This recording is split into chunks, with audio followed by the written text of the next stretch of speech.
أعوذ بالله من الشيطان الرجيم بسم الله الرحمن الرحيم وبه نستعين اللهم يسر ولا تعسر رب اشرح لي صدري ويسر لي أمري واحلل عقدة من لساني يفقه قولي.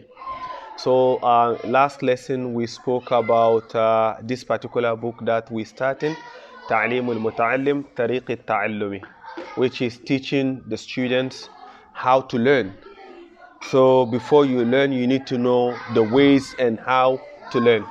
So our first chapter will be Faslun fi Mahiyyat al-Ilmi wal-Fiqh wa Fadlihi, which means that we're going to look at Al-Mahiyyat al-Ilm, ay Haqiqat al-Ilm. What is really, when we say ilm, what is real knowledge, and also fiqh, which is jurisprudence, and also its virtues when it comes to general knowledge.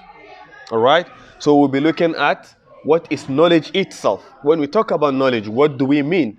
And when we talk about jurisprudence, what is that? And also what are their virtue, or what is the virtue of the knowledge? Now, to start with that, we're starting with the hadith of the Prophet sallallahu alaihi wasallam. قال رسول الله صلى الله عليه وسلم. The Prophet sallallahu alaihi wasallam said, طلب العلم فريدة على كل مسلم ومسلمة. This hadith, it came in all, most scholars said that the hadith is considered weak, or just the second part of the hadith make it weaker, even though the first part can be sahih, which is طلب العلم فريدة على كل مسلم. Seeking knowledge is compulsory upon every single Muslim.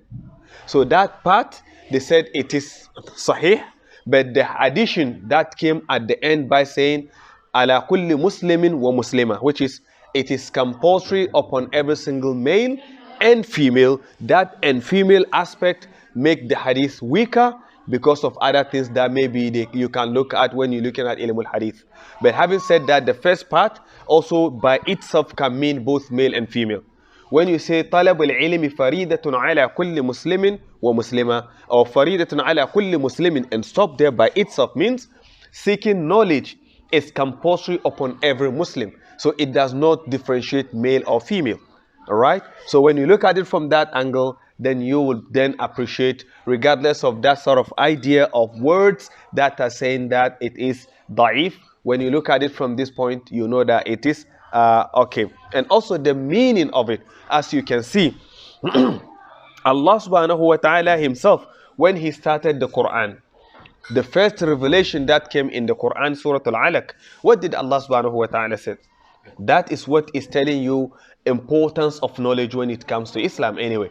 Regardless of whether you are affirming or negating this hadith, when you look at the first revelation in the Quran, what did it came with? اقرأ باسم ربك الذي خلق خلق الإنسان من علق اقرأ وربك الأكرم الذي علم بالقلم. So here Allah started by encouraging the Prophet ﷺ to read, and also he referred to himself by being he was the one who taught with the pen. So here all these are isharat telling us of importance of knowledge. Now with that we can then appreciate the concept. So when we're talking about knowledge, what is it really that is talking about? And it said fa'alam, no. Okay, فَاعْلَمْ بِأَنَّهُ لَا يُفْتَرَضُ عَلَى كُلِّ مُسْلِمٍ وَمُسْلِمَةٍ طَلَبُ كُلِّ عِلْمٍ. Know that it is not compulsory, or it is not obligatory for every Muslim male and female to seek every single knowledge that is on earth. That is not the idea. So when it is said that seeking knowledge is compulsory upon every single male and female, it does not mean that they should go and seek for every single knowledge. No. No. It's just like saying that you have to be master of every single what? Field. That is not the case. وَإِنَّمَا بَلْ يُفْتَرَضُ عَلَيْهِ طَلَبُ عِلْمِ الْحَالِ. But rather, the knowledge that is compulsory upon every single Muslim to seek the knowledge of their affairs, which means whatever affairs you find yourself in, knowing what is accepted in and what is not becomes compulsory. All right. So for instance, let's start with your daily lifestyle. When you talk about daily lifestyle, let's go within yourself as an individual in your own home. When you decided you are not going to get married, when you decided you are not going to associate with anyone outside your perimeters, that means that the knowledge of what is going to help you to live as an individual becomes compulsory, in a sense that you need to learn to understand how to take care of yourself. So in that sense, knowing how to take care of yourself becomes compulsory on you. What do I need? What will harm me? Which food will I eat? All that becomes, because this is your affairs. The moment you say, no, I will get married. Now, getting married, you are bringing someone in your life. For that also, you need to know the rules and regulations that are in marriage. So by you getting married makes it compulsory on you to learn the knowledge of living with your spouse. And this is very important because marriage in Islam is not compulsory. If a man decides, I'm not going to get married in my life, Allah will not punish them for not getting married, because it's not one of the pillars of Islam anyway. So marriage is not compulsory. What is marriage? Marriage is sunnah. It's the tradition of the Prophet ﷺ. Are you with me? But the rules in marriage is compulsory. Marriage is not compulsory, but the rules and regulations in marriage were designed and given by Allah subhanahu wa ta'ala. If you get married and you cross the barriers of Allah in the marriage, you will be penalized for that. Are we getting that? So for you to say, I will get married in my life, that means that you are taking another step in your life. Seek the knowledge of how to live with your spouse. Seek the knowledge on how to deal with your spouse. It becomes compulsory on how to be as a married man or as a married woman. How are we going to live as couples? The same thing applies to when you are married and you are living with your wife. You know the affairs in your life. That is enough. But the moment you decide, I want to have a child, that is another responsibility. In other words, you need to learn the affairs of how to take care of your child.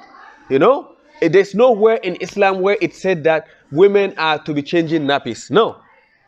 It is combination. As the father, you have to help in every single thing that is going on. So we have to play parts. Don't just leave it to one party of the family and say that, no, you have to know. Help. That is what family life is all about.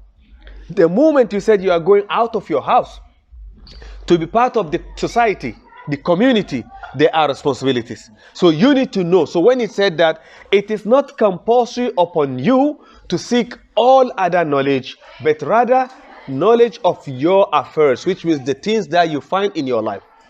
The things that you find in your life that are associated to you. You need to look at that. Allah subhanahu wa ta'ala is saying in the Quran, Surah Al-Muhammad, فَعْلَمْ أَنَّهُ لَا إِلَهَ إِلَّا اللَّهِ. No, there is no God but Allah. That is the starting point for a Muslim, to be able to start with your belief. When you start with your belief, that does not stop there. Allah subhanahu wa ta'ala is saying, سَنُرِيهِمْ آيَاتِنَا فِي الْآفَاقِ وَفِي أَنفُسِهِمْ. We are going to teach them our signs, okay, in the universe. But not only that, that is too much for you. وَفِي أَنفُسِهِمْ. Even within yourself. حَتَّى يَتَبَيَّنَ أَنْ لَهُمْ أَنَّهُ الْحَقِّ. Until it comes to them, it appears to them that really there's no one but Allah. So that is the starting point. That ahwal that we're talking about, in reality, we are not talking about your life as a single man, your life as a married man, your life as a... No, it comes back to what is your ahwal. Your ahwal is to first of all establish Allah. Why did Allah created us? وَمَا خَلَقْتُ الْجِنَّ وَالْإِنسَ إِلَّا لِيَعْبُدُونَ. We have not created man and woman except, or man and jinn except for them to worship us. So this is your ahwal. Knowing how to worship Allah becomes compulsory. Why? Because that is the purpose of the creation. Are we making sense here? That is the purpose of the creation, and for that matter, knowing how to worship Allah, how to establish the belief in Allah is compulsory on you. So when it said, اعلم بأنه لا يفترض على كل مسلم طلب كل علم. to seek all knowledge. بل يفترض عليه طلب علم الحال أو علم الحال. It is compulsory upon him to seek the knowledge of his affairs. And your affairs as a Muslim is to start with the belief, which is to establish Allah subhanahu wa ta'ala. That is your iman. Now, كما يقال, as it's been said, أفضل العلم علم الحال. It's been said, أفضل العلم, the best of knowledge, علم الحال, to know your affairs. وأفضل العمل حفظ الحال. And the best of deed is to understand or to protect your affairs. إذن يفترض على المسلم طلب علم ما يقع له في حاله أي في أي حال كان. In other words, it is compulsory upon every single Muslim to seek the knowledge of the affairs that he found himself in. And we are talking here, we said, the starting point is your deen. You need to establish Allah. You need to establish your tawheed. When you are able to establish that tawheed, then you are going to build on that tawheed. What is on that tawheed? When I establish Allah subhanahu wa ta'ala, the next thing in my life is to what? To know how to worship Allah subhanahu wa ta'ala. We sit here, we understand one common communication, which is the medium of communication. Knowing how and everyone understood the language we're speaking, that is why we chose that. Other than that, maybe 2-3 people speak different language. 2-3 people speak different language. If we are to go by that, how can we communicate? So the same thing comes between you and Allah. How do I worship Allah? Allah subhanahu wa ta'ala did not create human and left them by themselves. He taught us how. Make sure we don't cross our time. Okay? He taught us how to. So Allah subhanahu wa ta'ala teaching us how to, we start with the establishment of the tawheed and then we build on that. If the tawheed is not certain, whatever you build on that, you not get it right. Alright? So it says that any affairs that you find yourself in, knowing that affairs becomes compulsory. فَإِنَّهُ لَا بُدَّ مِنَ الصَّلَاةِ. Example. You have no any other excuse. As a Muslim, you have to pray. So praying is a compulsory thing on you. As Allah subhanahu wa ta'ala is saying, okay?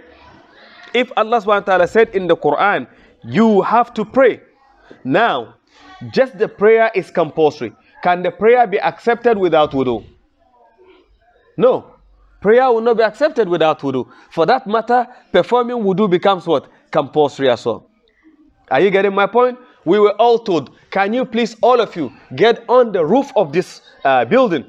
So going on top of it becomes compulsory. Now we need wasila. We need something that will help us get there.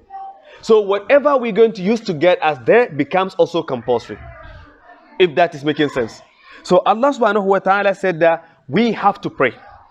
So for you to pray, فَيُفْتَرَضُ عَلَيْهِ عِلْمُ مَا يَقَعُ لَهُ فِي صَلَاتِهِ بِقَدْرِ مَا يُؤَدِّي بِهِ فَرْضُ الصَّلَاةِ. So because we are told to pray, anything that will help us to be able to establish this prayer becomes compulsory. And anything that we're talking about can be wudu, can be istinja, can be all these things that are surrounding that. Knowing the qibla becomes compulsory. Why? So, but as long as we are able to get the knowledge that will help us understand the prayer, no any other knowledge is important to us anymore. So anything that you start with what is compulsory on you and how to get there. All right? All of you go to Adelaide. Of course, we cannot walk there, so we need wasila. Anything that will take us there becomes important for us to learn. All right? We know people who do not have driver's license and they got a job. And no one is telling them, go and learn how to drive. Why? They know they need the job, so they will push themselves. The job has nothing to do with their driving. But because they need to take themselves to the job, they will push and learn how to drive or even buy a car. So if Allah said, pray, why won't you learn how to pray? Why is it a Muslim will always give excuse and say that, you know, wallahi, we were not lucky to get the opportunities to be in madrasa? Well, Allah subhanahu wa ta'ala said you have to pray. What do? When you want to work, you went and seek for what you do. Where you went to learn a trade. When you really want money, you want to learn. You do different courses to be able to work. Why can't you do the same course to be able to worship Allah? So there's no excuse whatsoever.